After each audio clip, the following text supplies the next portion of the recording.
ngo nkuko twavuze tugenda tureba icyo twakosora icyo twakongeraho n'iki tukacyongeraho byose ntabwo ari ibintu bikorwa ngo ndazi ko abantu bakunze kuvuga ati hari impinduka nyinshi ariko imwe igenda yongera ku yindi ntabwo ari ikintu kiri isolated ngo upfa gukora gusa ahubwo ni ukwibaza icyo kintu kije gukemura ikibazo ki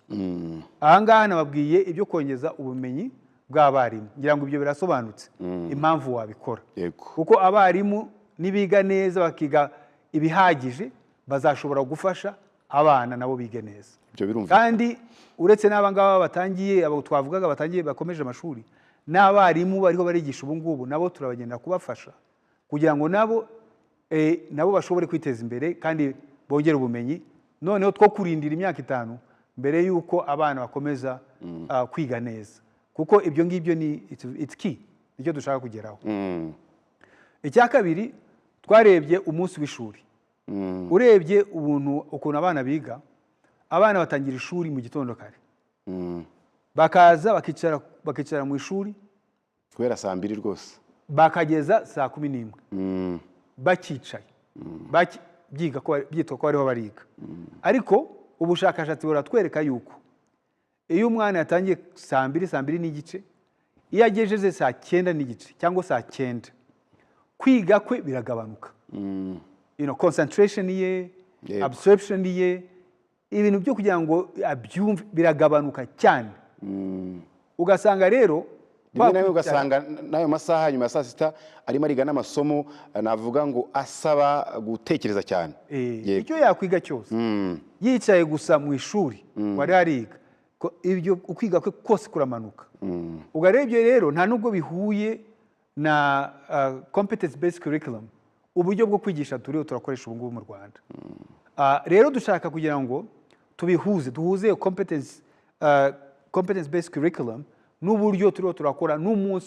n'umunsi tumara ku ishuri bivuze iki rero bivuze ko abana bazagenda bakicara mu ishuri bakiga nkuko bari basanzwe biga bageza saa 9 n'igice kuva saa 9 n'igice kugeza saa 11 bakajya mu byo twita co-curricular rero ni uburyo ushimangira ibyo wize ariko uticaye mu ishuri reka mbaho urugero minister urugero nabaha tuvuge ko wiga icyongereza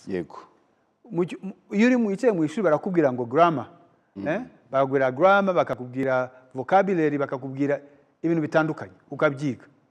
co-curricular ijyanye n'ibyo ngibyo rero ni nko kujya muri debate club cyangwa ukajya muri poetry club cyangwa ukajya muri journalism club ibi bintu bituma bya bindi wize noneho ubishyira mu bikorwa ukabyiga kurushaho ubundi nibyo competence based curriculum iteganya ariko ntabwo twabikoraga rero icyo gihe dushaka kugiherera co-curricular activity kugira ngo bishimangire ibyo abana bize urundi rugero naguha tuvuge ibintu by'umuco w'ikinyarwanda abana bajya kuri handi imbere bakaririmba bakavuga ngo umuco w'ikinyarwanda harimo kubyina harimo gusakuza harimo ibintu nk'ibyo ngibyo ariko ntabwo bari barabikora ni ukwiga ikibonezamvugo hari akaba bizi neza ariko nta hantu arabikora muri co-curricular rero azabikora wajya muri ibintu bya ICT hari ibyo wiga ariko muri co-curricular ukajya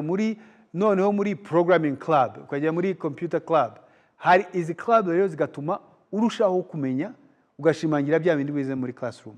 ntabwo byongeye ku byo wiga ahubwo bigufasha kwiga neza ibyo rusanzwe wiga rero ibyo abana biga ntabwo bihinduka ariko uburyo babyigamo birahinduka niyo co-curricular rero navugaga so abana rero kuva saa 9 n'igice kugeza saa 11 bazaba muri iyo co-curricular activity rero ubu REB na RTB guhera iki cyumweru bazaba bakorana n'abadose n'abakuru b'amashuri kugira ngo babishyire muri curriculum babiyigishe uburyo bazabishyira ni nabyo umuntu yahita yibaza muri bimwe twagiye tubona mu burezi ni ibyumba by'amashuri bihora binongerwa umuntu akibaza ngo hari uburyo buhari cyangwa se n'ubuhe buryo buzakoreshwa kugira ngo iyo co-curricular ibe kandi izo activite zibe ariko zikorewe muri premises mu bigo bidasabye ubundi bushobozi cyangwa se ubushobozi buzubakwa n'amashuri. Ahanini nta bundi bushobozi bukenewe. Fata urugero rw'ibyo nababwiye. Niba ugiye kugira debate club urakoresha hahandi hari hasanzwe ku ishuri. Igitandukanye ntabwo wicaye gusa mwarimu ari imbere, ahubwo ni wowe uri urakora, ni wowe urakora izo activities. Tuvuze n'ibintu bya sports kuko ni ngombwa ko na sport ibamo.